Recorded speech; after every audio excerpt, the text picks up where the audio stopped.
Hey, Jalen, obviously you've played a lot of basketball over the course of your career, but the SEC experience is new to you. Just what have you made of playing in the SEC so far, and what adjustments have you had to make, if any, to your game?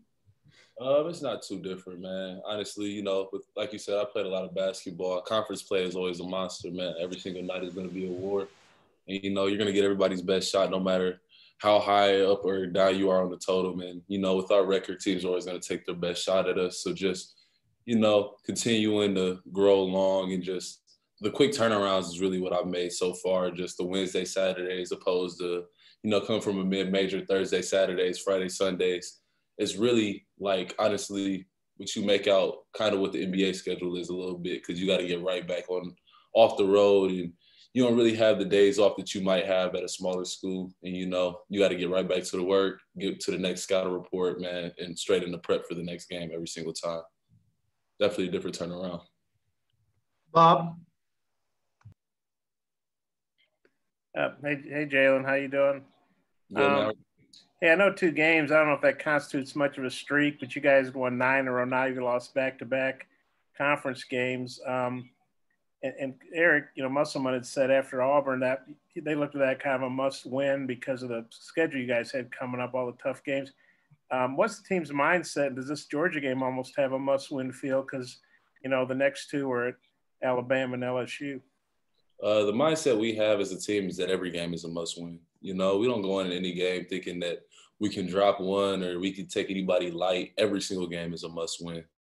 And, it with the 2-game losing streak, it constitutes a little more, but we still got to go out there and stick to our purposes. We have to play with desperation on every single night, no matter if we're winning 9 games in a row or if we're losing 2 or 3 in a row. So the losing streak doesn't constitute anymore. Winning is still what we want to do every single night, and that's what we intend on doing this weekend. You guys still have a pretty good mindset. I mean, obviously Justin's out right now. You've had a couple of tough losses. Or where's the team mentally, would you say? Still working, man, every single day. The mindset doesn't change.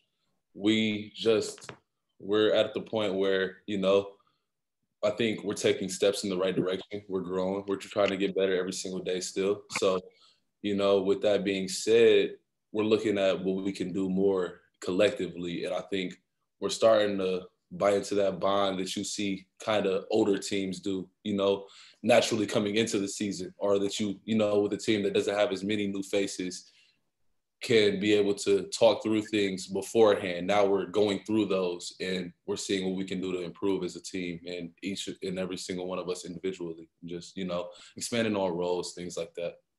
I know you guys got stuck in Knoxville for a pretty long time the other night. What did you do at the gym? I think you were there for about 4 hours after the game. What did you guys do to pass the time, and just kind of what was that like getting back? Probably didn't get back to your house till close to 4 a.m.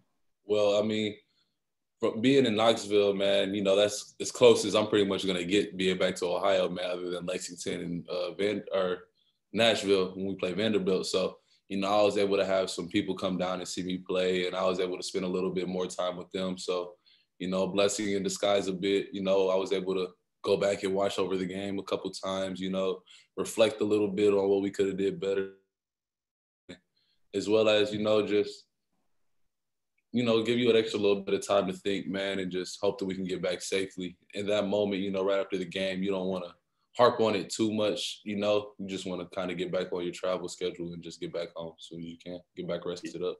Did you have some family there? I actually did have some family, some close friends that I used to go to school with, as well as some family, yes. Okay, I got a couple more. I'll give it back to Magic Mike.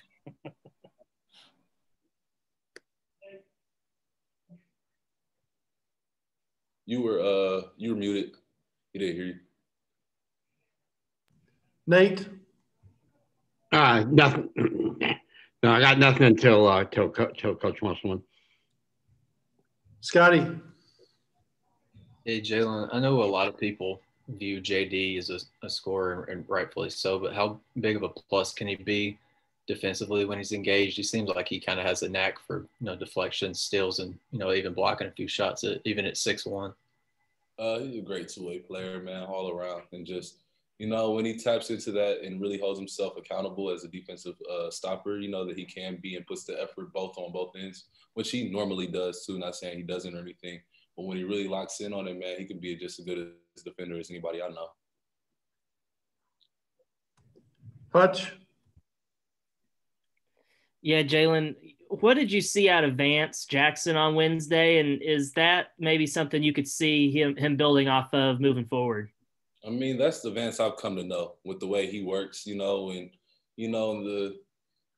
in the time we could play pickup in the summer, with the whole COVID thing, it wasn't too long, but the times where we could see each other play, and then just watching him as a player before we came here, and just seeing the film on him when I was considering coming here, that's the player that I've come to see him as, a veteran now, but then, still a scorer, a shooter, guy that puts a lot of pressure on the defense and just knows the game, has a pretty good feel for the game all around. Tom. Jalen, I'm wondering about you guys from a confidence level offensively and particularly for yourself too. Your mid-range game seemed to be on in the last game. Just, referring back to the work we put in all the time, man, and just really like a whole lot of film watching, just seeing how teams are guarding us, seeing, now that we have a pretty good body of work with, the first quarter or third of the season, I should say, being out the way. So just taking upon that and taking the sample size we do have and paying attention to, where our spots are, where my spots are in particular, and just where I can help the team be successful in any way I can. The 20 turnovers, I'm sure, weren't what you guys wanted the other night. Do you attribute that to anything in particular, and how much better you need to get there? It's definitely something. You can't score the ball when you're giving it away. So something we have to get better at, and it'll come with time. We're still working through some kinks throughout our offense. And when I say kinks, we just have to be tighter with the ball, pay more attention to detail. In my case, I'm a point guard, so I just have to make sure that's a point of emphasis I keep on. Obviously not harp on it because, you don't want to be out there overthinking the game, but definitely taking those opportunities we had to score on those possessions and just capitalizing all the way into them. Thanks, Jalen. Mm-hmm. Mickey. Yeah, Jalen, Muss said that you guys, the seniors, it's unlikely that you guys return. So how are you feeling about, the senior season that you're putting together and you're shooting better, I think, than you have in your career, at least through this many games in the SEC? Honestly, just I feel like I could be a lot better. I still want to just continue to get better every single day.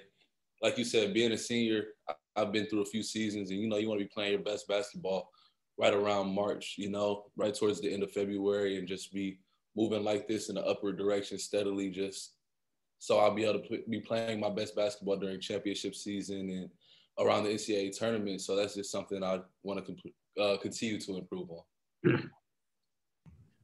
Alyssa. Hey, Jalen, as you get ready for Georgia, what do you know about this team? What have you guys learned in this short amount of time? Obviously, they're coming off an overtime loss to LSU, so they're still hungry for their first SEC win. I know that these guys like to push the pace.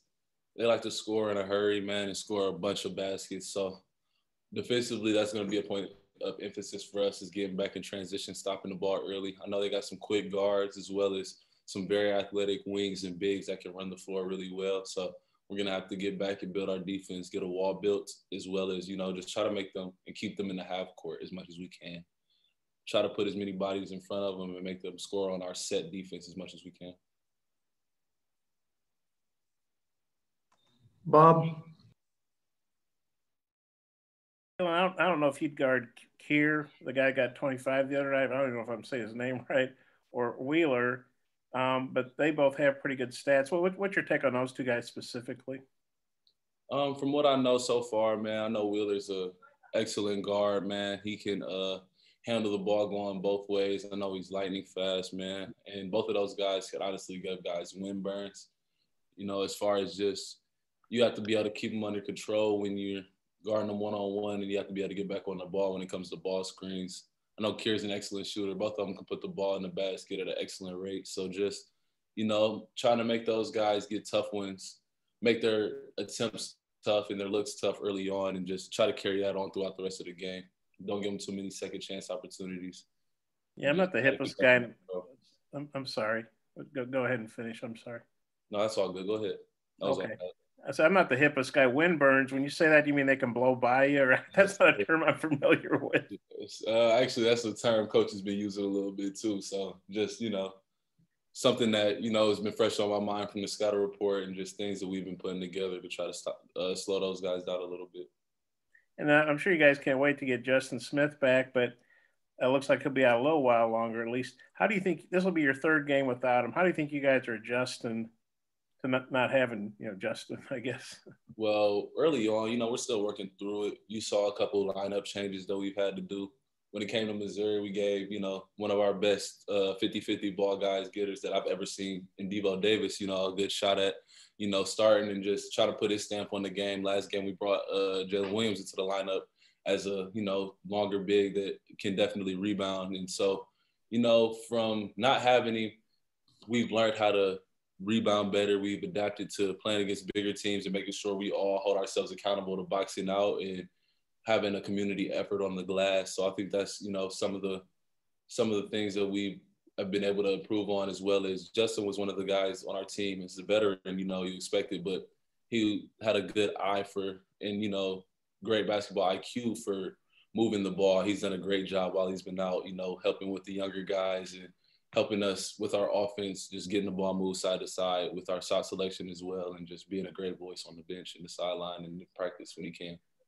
I've got one more, if it's okay. I know this is your first season with Desi. He's had a couple rough games, but he's a guy that sort of had a couple rough games here and there, and then he really bounces back. What are you seeing from Desi, and just how do you think he'll do after a couple tough games? His work ethic doesn't change, man. That's one thing about Desi. He's a consistent guy, and this isn't his first go round. Second or third year guy, bad games are gonna happen. You can't, or off nights. I shouldn't even say bad games. You just got to find your way to be able to continue to put your stamp on the game. And I think Desi's more than capable of doing that. And I expect him to. With the upcoming schedule we have, we're going to need him. And, he knows that we're going to need him. And he's a guy that's all about the team, man. And he'll make whatever sacrifices it is, and he'll play his butt off every single minute that he's out there. I have no doubt in my mind. Okay, thanks, Jalen. Thank you, Jalen. Appreciate your time. Thank you.